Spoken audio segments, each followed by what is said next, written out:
Bonjour à tous, bienvenue dans ce 19e jour du calendrier d'avant la fin des temps. Comme à chaque fois, j'invite ceux qui n'ont pas vu les épisodes précédents à le faire pour bien comprendre l'histoire.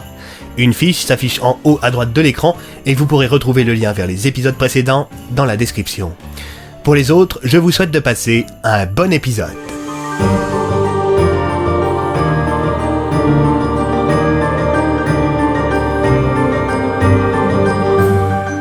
19 décembre.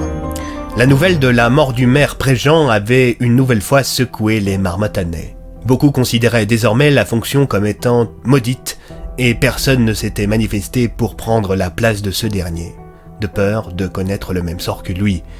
Personne, sauf Francis Darmin, qui avait pris sur lui d'organiser à ses frais une grande cérémonie en l'honneur du défunt maire disparu la veille.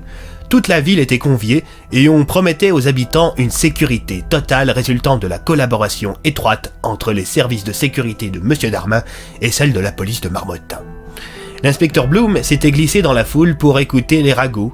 Étrangement, la plupart des habitants avaient Darmin à la bonne. Dans la foule, on pouvait entendre des « Moi je lui fais plus confiance qu'à la police » ou bien encore « Il a un sacré charisme ». Les discussions cessèrent quand Francis Darmin monta à la tribune en compagnie d'Élisa Meunier et du petit Valentin. Le discours commença sous les flashs des appareils photos des journalistes venus couvrir l'événement. Mes chers amis, le petit garçon que vous voyez à mes côtés s'appelle Valentin. Il a perdu sa mère à cause du décapiteur fou. Elle a été décapitée sous ses yeux. Encore aujourd'hui, il lui arrive fréquemment de nous demander où se trouve sa maman. Le commissaire se rapprocha de l'inspecteur Bloom. « On dirait bien que c'est l'heure de la séquence émotion. »« J'ai envie de chialer. »« Ne me dites pas que ce discours vous atteint, Bloom. »« Pas le moins du monde. J'ai envie de chialer tellement ça pue l'hypocrisie. » Si je suis élu, je m'engage à ce que l'assurance anti-décapiteur fou soit étendue à tous les Marmottanais. Les familles endeuillées des victimes méritent d'être dédommagées pour la mort tragique de leurs proches. Ce n'est pas normal que dans cette ville, des gens meurent d'une manière aussi atroce. Ce n'est pas normal que dans cette ville, la police piétine autant. Et ce n'est pas normal que l'on n'ait pas directement confié l'affaire à l'inspecteur Tartin, qui lui, contrairement à l'inspecteur Bloom, a fait des avancées considérables dans cette affaire. Là, on frôle la mythomanie, commenta le commissaire. Putain, j'ai envie de le buter. Je tiens à dire que je m'engage devant vous tous à ce que le décapiteur fou soit arrêté dans les plus brefs délais, quitte à faire appel à des services privés plutôt qu'à ceux de la police. Je le fais pour le petit Valentin, mais aussi pour chacun d'entre vous. Vive les Marmottanais et vive Marmottan! S'ensuivit un tonnerre d'applaudissements tandis que Francis Darmin prenait le petit Valentin dans ses bras en saluant la foule. L'inspecteur Bloom soupira. J'ai envie de vomir. Dans la foule, on remarqua l'inspecteur et il essuya quelques colibets. « Incompétent! Complice! Vous ne valez pas le quart de l'inspecteur Tartin !» Le commissaire calma les ardeurs des grandes bouches qui s'ouvraient trop grand. « Vous savez, messieurs, dames, l'outrage à agent peut vous valoir une amende. » Les insultes cessèrent et la foule commença à se disperser. L'inspecteur Bloom jura entre ses dents. Tout dans la bouche, rien dans le pantalon. Bennett rejoignit les deux policiers dans un costume inédit. Il portait une longue barbe noire et une chapka. C'en était presque ridicule. « Bonjour, messieurs. »« Je crois que vous y êtes allé un peu fort sur le costume, Bennett, » rétorqua l'inspecteur. « Bon, moi, tant qu'on ne me reconnaît pas, ça me va. Au fait, vous avez vu le dernier numéro de la Gazette de Marmottan ? Une double page est consacrée aux soi-disant avancées extraordinaires de Tartin. »« Ah ouais ? Et qu'est-ce qu'il a découvert ?» interrogea l'inspecteur. « L'eau chaude !» rétorqua le commissaire. Les trois hommes rigolèrent et Bennett reprit. « Non, apparemment, il suspecterait un vagabond dont je ne serais ni plus ni moins que le complice. »« Votre complice ? Vous voilà de nouveau propulsé sur le banc des accusés !»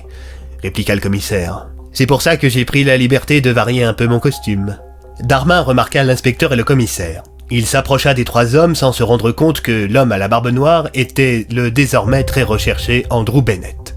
« Bonjour, messieurs. »« Très sympa votre discours, Darmin, » lança le commissaire. « Merci, il venait du fond du cœur. »« J'aurais plutôt dit qu'il venait du fond de votre intestin grêle, » reprit l'inspecteur. « On a frôlé la logorée. Vous devriez consulter, un truc aussi nauséabond devant autant de gens, c'est pas décent. » Vous devriez arrêter de vous acharner sur moi comme ça, inspecteur. Ça ne vous sert pas. Le commissaire fit mine de réprimander l'inspecteur. Monsieur Darmin a raison, inspecteur. Vous devriez lever le pied sur les injures gratuites. Francis Darmin regarda Andrew Bennett. Pardonnez-moi, mais qui êtes-vous? Il me semble que je ne vous ai jamais vu à Marmottin. Je suis de passage, répondit Bennett. C'est mon cousin, précisa l'inspecteur Bloom. Soit. Dites-moi, messieurs, que diriez-vous d'une petite invitation à dîner? Demanda Francis Darmin. C'est moi qui régale. Pourquoi pas? Précisa le commissaire. Je ne sais pas trop, reprit l'inspecteur. Mon cousin et moi devions manger avec ma femme ce soir. Eh bien, invitez-la. Ça ne va pas être possible, elle est au chevet de mon fils, il est malade. Andrew Bennett donna un coup discret sur le bras de l'inspecteur Bloom, sous-entendant par là qu'il pourrait se révéler utile d'accepter l'invitation, ce que l'inspecteur finit par faire. Très bien, je vous donne rendez-vous chez moi ce soir à 20h. Parfait, à ce soir donc, répondit le commissaire. Sur ces belles paroles, Darmin rejoignit sa belle voiture dans laquelle l'attendaient Élisa Meunier et le petit Valentin. N'empêche, je trouve qu'ils vont bien ensemble, ces deux-là, déclara l'inspecteur. Qui ça? Demanda Bennett. Darmin et Meunier, le combo gagnant des ambitieux réunis par le malheur dont ils profitent. Vous devriez songer à écrire ce genre de répliques sur votre carnet, Bloom. Certaines sont de très bon goût. Vous trouvez? Absolument. Si vous quittez la police, vous pourrez toujours vous reconvertir dans le rap. Le téléphone du commissaire vibra. Il venait de recevoir un SMS d'Alias. Bonne nouvelle, j'ai été recruté comme garde du corps de Darmin. Je commence dès demain. Pour fêter ça, le commissaire invita ses 3 camarades à boire un verre en ville. L'invitation fut déclinée par Alias, il préférait éviter de s'afficher en compagnie de personnes potentiellement hostiles à Darmin afin de ne pas griller sa future couverture. L'inspecteur Bennett et le commissaire se rendirent donc au café de l'église. N'empêche, vous êtes quand même vachement ridicule avec votre barbe, Bennett, dit l'inspecteur Bloom avant de boire une gorgée de bière. Le pire, c'est que je vais devoir la garder lors de notre repas chez Francis Darmin. J'espère que personne ne se doutera de la supercherie. Je pense que ça devrait passer, reprit le commissaire. Nous, on commence à bien vous connaître, c'est pour ça que l'artifice nous paraît un peu moins crédible. Darmin ne vous avait jamais vu auparavant. Vint ensuite l'heure de se rendre chez Francis Darmin. Les 3 hommes s'y rendirent dans la voiture de l'inspecteur Bloom qui avait au passage prévenu sa femme qu'il ne mangerait pas avec elle. Elle ne lui en voulait pas, d'autant qu'elle avait attrapé la grippe de son fils et qu'elle n'avait par conséquent pas très faim. Pour la première fois depuis que Darmin avait emménagé dans cette maison, la sécurité laissa rentrer l'inspecteur sans broncher. Les 3 hôtes furent escortés dans la salle à manger par Dimitri, le gorille de Darmin. La pièce était très luxueuse. La table était magnifiquement dressée et Élisa y siégeait déjà en compagnie du petit Valentin. Les 3 invités s'assirent et quelques instants plus tard, Francis Darmin les rejoignit. « Excusez-moi pour l'attente, j'avais une affaire urgente à régler. En entrée, nous aurons du foie gras suivi d'une bavette accompagnée d'une purée de pommes de terre maison. Nous finirons le tout sur une tarte au citron meringuée. J'espère que ça vous plaira. » Le repas suivit son cours jusqu'au moment où l'inspecteur osa faire quelques remarques dérangeantes. Décidément, les événements semblent prendre une tournure plus qu'avantageuse pour vous, Darmin. Vous savez, inspecteur, si vous étiez comme moi à la tête d'une compagnie qui pèse plusieurs millions d'euros, vous aussi vous feriez des choix permettant à votre entreprise de prospérer. Fussent-ils des choix difficiles, pris dans un contexte qui l'est tout autant. Oh, vous savez, ce n'était pas un reproche. Je ne faisais que constater que moins ça roule pour les autres, plus ça roule pour vous et vos affaires. Ça, c'est parce que je m'adapte.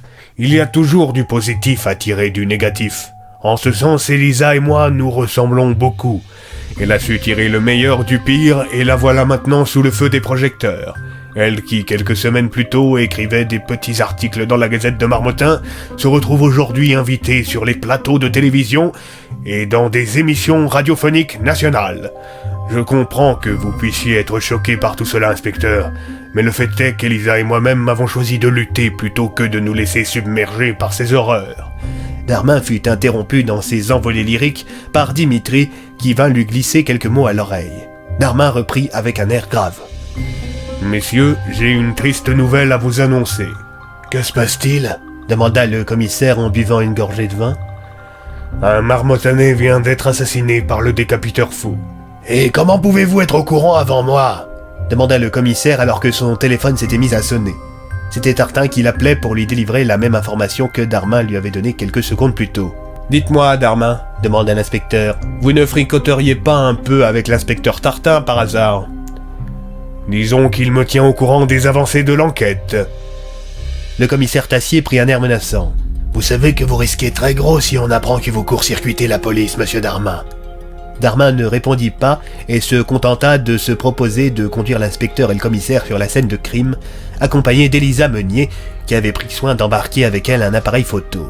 « C'est pour quoi faire l'appareil photo ?» demanda l'inspecteur Bloom. « Je veux montrer aux Marmottanais que je suis prêt à aller directement sur les scènes de crime, au cœur du danger. Je serai un maire de terrain s'ils m'élisent. »« Je vous fais confiance pour ça, » reprit l'inspecteur. « De toute façon, il n'y a pas d'autre candidat en face de vous, alors... » Au fait, commissaire, quelle est l'identité de la victime du jour ? Pour l'instant, on ne sait pas. On n'a pas encore retrouvé sa tête.